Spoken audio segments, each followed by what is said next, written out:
ಮಹಾಭಾರತದ ಅಜ್ಞಾತವಾಸದ ಸಮಯದಲ್ಲಿ ನಡೆದ ಒಂದು ಸಣ್ಣ ಘಟನೆ, ಆದರೆ ಅದರ ಹಿಂದೆ ಅಡಗಿದ್ದ ರಹಸ್ಯ ಮಾತ್ರ ಬಹಳ ದೊಡ್ಡದು.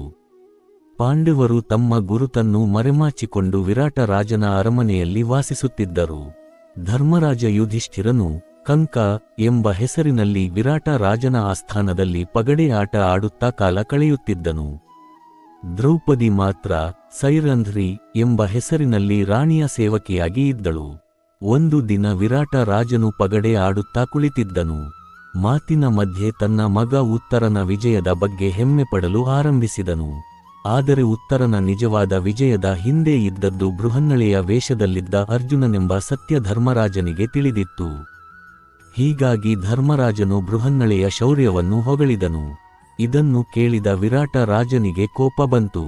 ಕೋಪದ ಭರದಲ್ಲಿ ಅವನು ಕೈಯಲ್ಲಿದ್ದ ಪಗಡೆಯ ಕಾಯಿಯನ್ನು ಧರ್ಮರಾಜನ ಕಡೆಗೆ ಎಸೆದನು.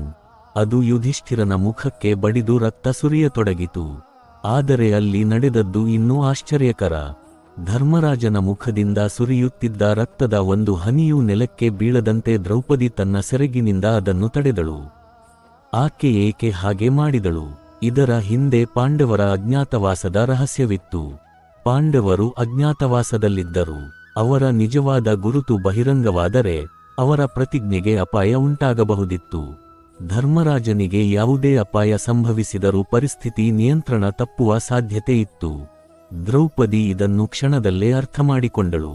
ಆಕೆ ನೆಲದ ಮೇಲೆ ರಕ್ತ ಬೀಳಲು ಬಿಡಲಿಲ್ಲ.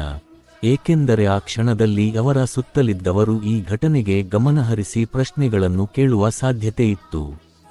ಒಂದು ಸಣ್ಣ ಸುಳಿವೇ ಪಾಂಡವರ ನಿಜವಾದ ಗುರುತನ್ನು ಬಯಲು ಮಾಡಬಹುದಾಗಿತ್ತು.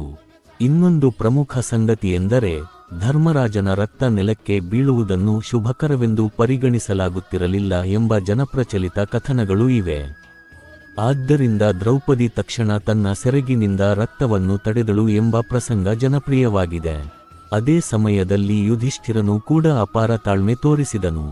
ತನ್ನನ್ನು ಹೊಡೆದ ವಿರಾಟ ರಾಜನ ಮೇಲೆ ಕೋಪಗೊಳ್ಳದೆ ಅಜ್ಞಾತವಾಸದ ನಿಯಮವನ್ನು ಕಾಪಾಡುವುದೇ ಮುಖ್ಯವೆಂದು ಭಾವಿಸಿದನು. ಇಲ್ಲಿ ದ್ರೌಪದಿಯ ಬುದ್ಧಿವಂತಿಕೆಯು ಕಾಣಿಸುತ್ತದೆ. ಅವಳು ಕೇವಲ ದುಃಖದಿಂದ ನಿಂತಿರಲಿಲ್ಲ. ಆ ಕ್ಷಣದಲ್ಲಿ ಪರಿಸ್ಥಿತಿಯ ಗಂಭೀರತೆಯನ್ನು ಅರ್ಥಮಾಡಿಕೊಂಡು ಪಾಂಡವರ ರಹಸ್ಯವನ್ನು ಕಾಪಾಡಲು ತಕ್ಷಣ ಕ್ರಮ ಕೈಗೊಂಡಳು. ನಂತರ ಪಾಂಡವರ ನಿಜವಾದ ಗುರುತು ವಿರಾಟ ರಾಜನಿಗೆ ತಿಳಿದಾಗ ತಾನು ಮಾಡಿದ ತಪ್ಪಿನ ಅರಿವು ಅವನಿಗೆ ಆಯಿತು. ಕಂಕನೆಂದು ಭಾವಿಸಿದ್ದ ವ್ಯಕ್ತಿ ಸಾಮಾನ್ಯ ವ್ಯಕ್ತಿಯಲ್ಲ, ಸ್ವತಃ ಧರ್ಮರಾಜ ಯುಧಿಷ್ಠಿರನೆಂಬ ಸತ್ಯ ಅವನಿಗೆ ತಿಳಿಯಿತು. ಹೀಗಾಗಿ ಧರ್ಮರಾಜನ ರಕ್ತವನ್ನು ದ್ರೌಪದಿ ಸೆರಗಿನಲ್ಲಿ ತಡೆದ ಪ್ರಸಂಗ ಕೇವಲ ಭಾವನಾತ್ಮಕ ಘಟನೆ ಮಾತ್ರವಲ್ಲ, ಅದು ಅಜ್ಞಾತವಾಸದ ರಹಸ್ಯವನ್ನು ಕಾಪಾಡಲು ದ್ರೌಪದಿ ತೋರಿಸಿದ ತಕ್ಷಣದ ಬುದ್ಧಿವಂತಿಕೆಯ ಸಂಕೇತವೆಂದು ಜನಪ್ರಿಯವಾಗಿ ಹೇಳಲಾಗುತ್ತದೆ. ಮಹಾಭಾರತದಲ್ಲಿ ಕೆಲವೊಮ್ಮೆ ದೊಡ್ಡ ಯುದ್ಧಗಳಿಗಿಂತಲೂ ಇಂತಹ ಸಣ್ಣ ಘಟನೆಗಳೇ ಪಾತ್ರಗಳ ವ್ಯಕ್ತಿತ್ವವನ್ನು ಹೆಚ್ಚು ಸ್ಪಷ್ಟವಾಗಿ ತೋರಿಸುತ್ತವೆ.